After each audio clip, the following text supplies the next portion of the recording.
I observed the final flicker of hope expire in Emily's eyes. So this is what you always believed. A pack of ungrateful wolves. John, who had followed me, stepped forward. Emily, let's go. Sis, Daniel sneered. If the Chun family treats you this way, never return there. Where can a pregnant woman like me go? She whispered, broken. As long as Michael Anderson refuses to release me, there is no place for me in Chicago. It was John who offered her an escape. But what if I informed you I possess a method to handle him? I have damaging information on Michael Anderson. As long as the Anderson group falls, Michael Anderson cannot obstruct you anymore, and he cannot prevent your divorce. Are you willing to risk it? She looked at him, a new resolve hardening her features. If it means escaping Michael Anderson, I am willing to wager anything, regardless of the stakes. She vanished with him. For 3 days, there was no communication. My company was suddenly under assault, a deluge of orders and legal challenges, all traced to the Miller family. She dared to leave with another man? I fumed. Emily Chun, you truly have nerve. The betrayal cut deeper than any business loss. I found them. I dragged her back, ejecting John from my house with a warning. You believe you are qualified to compete with me? What? If you have an issue, confront me. I am the one who lured him out. I turned to Emily, who resisted me every step. Release me. I would rather die than return with you. Neither of you, I snarled. I am releasing neither of you. I had John taken to his family's estate. The boss says if you want me to release him, you should know what you must do. I carried her, kicking and screaming, back into the lake house. Michael Anderson, put me down. Michael Anderson, you are truly contemptible. You've plotted against countless people. Aren't you afraid of karma? Why are you protecting that Miller boy? I demanded, throwing her onto the bed. What is so exceptional about him that you would betray everyone for him? I wish to be with him as well. He is 1,000 times superior to you. At least with him, I feel free. Excellent. So your concept of freedom is being a cage bird. Huh? Is that it? Well, starting today, I am confining you. You are going nowhere. Then I will continue fleeing. A year, 10 years, I will keep attempting to escape you. What are you doing? Fear finally entered her eyes. I have permitted you excessive leniency. My hands were on her clothes, tearing, searching. I am inquiring about John Miller. Did he ever touch you? You are insane. Do not touch me. He is not like you. At least he has never, ever forced me. You believe this constitutes force? Perhaps you still do not understand genuine humiliation. The monster within me was fully unleashed. I am asking you one final time. Did you sleep with John Miller or not? Of course not. No, correct? Then I will verify myself. What followed was a blur of rage and possession. I took her, not in love, but in anger, a brutal reaffirmation of ownership. Afterwards, I left her curled on the bed, weeping. Let me inform you, if you dare enter this alley again next time, I will not merely stop you here. Conserve your energy. My revenge is merely commencing. But my revenge was a double-edged sword. The substandard materials used on the Chin family's bridge project caused a catastrophic collapse. 3 workers died. Robert Chin was arrested. The scandal was ubiquitous. Reporters hounded Emily, the last Chin standing. Chin Corporation cut construction corners. They disregard lives. They receive their due. A distressed family member of one victim confronted her on the Chin Corp building roof, threatening to jump. I arrived as she was calming him, her voice steady and calm despite her own terror. Your daughter has been transferred to Miller Hospital by me. The director will do everything possible to save her. She was magnificent in her composure. She saved a life that day. But I couldn't permit her that victory. I confronted her. Miss Chun, impressive maneuver. How did I never previously notice your talent for reversing situations? I accused her of involvement in the construction fraud. Michael Anderson, the most crucial thing is to know your place. You injured Sarah, so you must pay the price. Do you no longer care about human life? Instead of interrogating me, perhaps you should worry about yourself first. Do not forget, your father still owns land in Oak Creek. If you have a problem, target me. Do not pursue my family. Too late, I said coldly. From my knowledge, your father will likely abandon her. Permanently. The news arrived hours later. Robert Chin was discovered dead in his cell. An apparent suicide. Emily collapsed. Upon waking, she was a ghost of herself. The funeral was a nightmare. Her brother blamed her, accused her of driving their father to his death. I stood by, a silent sentinel, and when the reporters swarmed, I scattered them with a threat. I attempted to approach her at the graveside, but she recoiled as if my touch scorched. You ruined Mom and Dad. Wasn't that sufficient? Are you attempting to ruin me as well? Daniel screamed at her. Daniel, it is not like that. Let me see him, she pleaded. Someone, remove this jinx. I stepped in front of her. I dare anyone to try. The Chun family's business is none of your concern. Michael Anderson, Daniel spat. You appeared at the ideal moment. We still haven't resolved the contract issue. You are the one who cut corners. So why blame me? Well, since you are here, Emily said, her voice suddenly clear and sharp. She seized a shovel from a fresh grave. My father is alone on the afterlife road. It is lonely. You go to hell with him together. She swung it at me with a strength born of pure grief. I wrestled away from her, pinning her arms. President Anderson, are you all right? I'm fine. I looked down at her, at the utter desolation in her eyes. Emily, why do you despise me so profoundly? Why do you want me dead? The final call my father made was to you. He was still clutching your photo when he died. And now you claim my father's death is unrelated to you. You are mistaken. He called me to apologize. To apologize to you? And you refused, so you drove him to his death, correct? No, I never force him. Daniel Chun, guard your tongue. I will not hesitate to incarcerate you as well. Are you threatening me? He yelled. If not for you, threatening us repeatedly, forcing the Chun family to pay, we never would have pursued you. Driver Emily Chun. Our family ended like this entirely because of him, Michael Anderson. I struck him, sending him stumbling. Utter another word, and I will drag you in personally. I turned to leave, but Emily's voice halted me. She was kneeling by her father's grave, her hands digging into the fresh earth. See? It is summer. Dad, apparently I am late. You're always late today. Sorry, Dad. Dad, I failed. Enter and yell at me, okay? Dad, I beg you. Enter and yell at me, please. You are gone, and now only I remain, Dad. The raw pain in her voice was a physical entity. I felt something fracture within me, a fissure in the ice. Silence, I said, but the command lacked force. You are the last person who should be here. Emily, there is a limit to stubbornness. I am merely attempting to comfort you. I do not require your comfort. If not for you, my father would not be dead. Would you only be satisfied if I died here as well? You only know how to act tough at home, huh? When Daniel Chin was here previously, why didn't you treat him that way? Daniel, he is my only remaining family in this world. You are the outsider here. She looked up at me, her eyes completely empty. Michael, let's divorce. Now. The words, this time, were a final verdict. What did you just say? Repeat it to me. I stated I hate you. I never wish to see you again. I am filing for divorce today, now. The fissure widened into a chasm. A desperate, possessive terror seized me. Emily Chun, if you continue causing a scene, do you believe I will ensure Daniel Chin dies here as well? Then we can all perish together, the four of us, buried on the same day, tidy and neat. You have completely lost your mind, haven't you? Yes, I'm insane. You drove me mad. I departed long ago. If I truly wished to go insane, my father wouldn't have died. You wish to go wild, correct? Then I will go wild with you. I turned to my assistant. Yen, provide me a lighter. Burn this morgue for me. President Anderson, what is your meaning? You do not comprehend my words? I instructed you to burn this place for me. Michael Anderson, try touching my father's body and observe the consequences. Even if I die, I will not permit you to escape. If it comes to that, we will perish together. We must fight for it. The fight deserted her then. She sagged against me. No, I am not left with nothing. I still possess my baby. Her hand went to her stomach. The words finally penetrated my fury. The pregnancy. She had not lied. What is wrong with your stomach? I did not touch your stomach. The denial was weak, pathetic. If we continue this, it is pointless. I have one request. Provide my father a proper funeral. We can address our issues post-funeral. Fine, I agreed, my voice hoarse. But the damage was done. The stress, the grief, it was excessive. She entered early labor. The delivery was complicated, traumatic. There was excessive blood.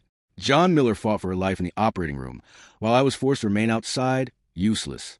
A nurse finally emerged, her expression grim. We saved the baby, a little girl. But Mrs. Anderson, she lost significant blood. She is weak but stable. They permitted me to see her. She was pale, barely conscious. John was by her side, holding her hand. He looked up at me, his eyes filled with a hatred I deserved. Her affairs, he said quietly. I am accountable. I had no right to argue. I had forfeited that right long ago. The subsequent weeks were strange. Quiet torture. My mother arrived, having curtailed her overseas recovery. She went directly to Emily. Emily, tell me the truth. You called me Aunt Anderson intentionally. Have you already decided to divorce Michael? She took Emily's hands. I watched you mature. Regardless of whether you and Michael remain together, I will always be here for you. Mama Anderson will always support you. Mama Anderson, Emily whispered, tears finally overflowing. Was it a mistake from the very beginning between Michael and me? Silly child, it is entirely my fault. Previously, I decided for you both and bound you together. Every part of this is my error. Do not dare blame yourself for any of it. Mama Anderson, please assist me. I wish to divorce Michael. I heard them from the hallway. The finality in her voice broke me. I stormed in. Impossible. Why should I permit that? She believes she can marry or divorce at will. What does she consider my Michael Anderson? My mother turned on me, her eyes fierce. Circumstances have changed. What separates you now is her own father's life. Release her. If I release her, then who will release me? If you desire divorce, it will be over my dead body. Never thought I would taste the bitter fruit I planted myself, my mother said, her shoulders slumping. You suffer because of me. He will not release me, Emily said, her voice flat. I have known that for a long time. I attempted everything to retain her. I moved her and the baby, whom she named Chloe, back into the main house. I played the doting father, the repentant husband, but the wall around her was impenetrable. She tolerated my presence for Chloe's sake, but her love was gone, replaced by a cool, distant resignation. Sarah, observing her opportunity fading, made one final, desperate play. She kidnapped Chloe. The world halted. The call originated from an anonymous number, a distorted voice. Emily collapsed. I caught her, her body shaking with silent sobs. We found Chloe, terrified but unharmed, abandoned in a park. Sarah had fled. It was John who discovered the evidence linking Sarah to the kidnapping, to the car accident, to the years of manipulation. He presented it to me, his face a mask of cold triumph. The one consistently beside Emily is me. I examined the photos, the bank records, the damning testimony. The scales fell from my eyes. The monster I had protected was her. The woman I had tortured was innocent. I found Sarah packing her bags. Tianyang, bro, I believed I would never see you again. I didn't touch her. I merely displayed the file. Sarah, cease the performance. I know everything. You deceived me. I possess proof of all your actions. Michael, please listen to me. I did all this for you. Emily is not a good person. I merely wish to help you eliminate him. So you finally admit it, Sarah. I never anticipated this from you. I continually permitted concessions, step by step, and now you become so distorted. My voice was tired, empty. Surrender yourself. Let us never meet again. No, Michael, please. You promised you would care for me for life. I do not want you to leave. Do not make me continue these terrible acts. She lunged at me, but I evaded her. Observe her closely. I instructed my assistant. Ensure she reaches the police and surrenders. Yes, sir. I went to Emily. She was in the nursery, holding Chloe, rocking her gently. The sight was a knife to my heart. Emily, can we begin anew? Okay. She didn't look at me. Let's start with you. Ever since you began supporting Sarah, it has always been about Chloe. Michael, do you truly believe Chloe would still desire you as her father? You continually harm them repeatedly. You are not even a decent husband or father. She was correct. I had failed them both spectacularly. I had one final card to play, an ultimate, desperate act of contrition. I went to the cemetery where her parents were buried. I found her there, as I knew I would, on the anniversary of her father's death. Fresh flowers adorned both graves. You have been the one tending my parents' graves, she said, her back to me. You visit personally each time. When you are absent, I pay respects for you. Thank you. Emily, I knelt in the grass beside her. Would you be willing to grant me another chance? I swear before your parents' graves, I will treat you properly and always protect you. Let's begin again. She finally looked at me, and in her eyes, I saw not hatred, but profound, weary sadness. Michael Anderson. A shot rang out. I reacted on instinct, shoving her behind me as a second shot whizzed past my ear. Sarah stood there, a gun clutched in her shaking hand, her face twisted with madness. I wish to ensure every debt is repaid in blood. I lunged at her, tackling her to ground as the gun discharged again. The searing pain in my spine was instantaneous, blinding. I heard Emily scream my name. Darkness. I awoke in a hospital bed, unable to feel my legs. The physician's words were gentle, final. Asterisk, he survived. But he's entirely lost his spirit. At least he's still alive, correct? Asterisk. Emily visited. She appeared tired, but there was a softness in her eyes I hadn't observed in years. You do not understand him, she said to my mother. If he must spend his life in a wheelchair, that is worse than death for him. I pushed everyone away. The self-pity was a black hole, consuming all light. I arranged for them to be taken to a safe house, away from the media, away from me. One morning, I simply left. I left a note. Asterisk, Emily, I am departing. Do not search for me. The bathroom is entirely yours. Take good care of my mother. Asterisk. I heard her voice, faintly, from the garden. Michael Anderson, you are such a failure. You let a minor setback frighten you away. You want me to assume your terrible nursing duties? Keep dreaming. Even if you flee to the earth's end, I will still come and drag you back. I didn't look back. I couldn't. The man she required me to be was buried beneath a mountain of my own errors, and I had to discover a method to excavate him or vanish permanently. 5 years passed. I constructed a new life, a quiet one, away from Chicago. The business empire I once ruled was now managed by a board I trusted. The emptiness was a constant companion. One rainy afternoon, I saw her, or a ghost of her. A little girl, perhaps 4 or 5, was sitting on a park bench, crying. She had Emily's eyes. Uncle, she sniffled, why aren't you using an umbrella in the rain? Are you running away from home, too? I sat down slowly, my movements still awkward. Uncle, what are you observing? Me? Well, I said, my voice ruffled disuse. I believe you resemble a girl I once knew. Uncle, your method of addressing girls is somewhat outdated, you know. She giggled. Hey, kid, what is your name? My name is Chloe. My mom is always busy with work. She never spends time with me. Why did you run away from home? Something occurred. I said vaguely. Uncle, why did you run away from home? My phone buzzed. An urgent message regarding a hostile takeover bid from a new international conglomerate, Shimon Group. I ignored it. Mr. Anderson, something occurred. The use of my name snapped me back to reality. Some international company appeared unexpectedly. They had been seizing several of our major orders. Instruct the board to hold temporarily. My focus was on the child. First, acquire a warm coat for yourself. Then purchase cold medicine.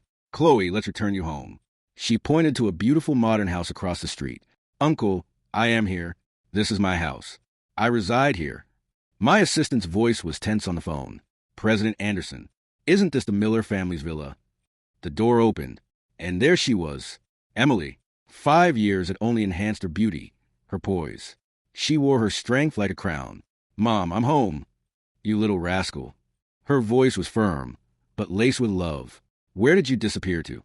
Do you realize how worried I was? You are the one who refused to play with me. John Miller stood behind her, a protective hand on her shoulder. He looked at me, his expression unreadable.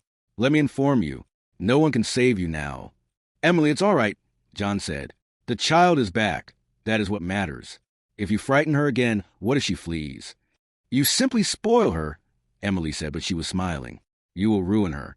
What occurs when he matures, and no one is present to discipline him? John smiled down at Chloe. If she is spoiled, I will care for her entire life. He looked at Emily, his love for her clear and steady. And you, too. I can care for you for life as well. John, Emily said softly, can you assist Chloe upstairs first? I need to converse with my wife. The word struck me like a physical blow. Wife, we were still married. Legally, she was still mine. John led Chloe inside, shooting me a warning look. I was alone with her. The rain began to fall, a soft mist around us. I am truly concerned. Do you realize that? She said, her voice calm, businesslike. Tomorrow night, we will be in Chicago for the inaugural International Business Conference. Michael Anderson will be present. The Anderson Group controls everything in Chicago. If you wish to conduct business beyond Anderson Group, step forward. I am bound to encounter him eventually. She met my gaze. In her eyes, I saw no fear, no hatred, only a formidable resolve. Michael Anderson, I am not the former Emily Chun. This time, you will not interfere in my life again. She turned and walked back into her house, into her life, and closed the door. I stood there in the rain, a broken king outside a castle that was no longer his, finally comprehending the true cost of the throne I had constructed. The door was closed, and I had lost the key 5 years ago.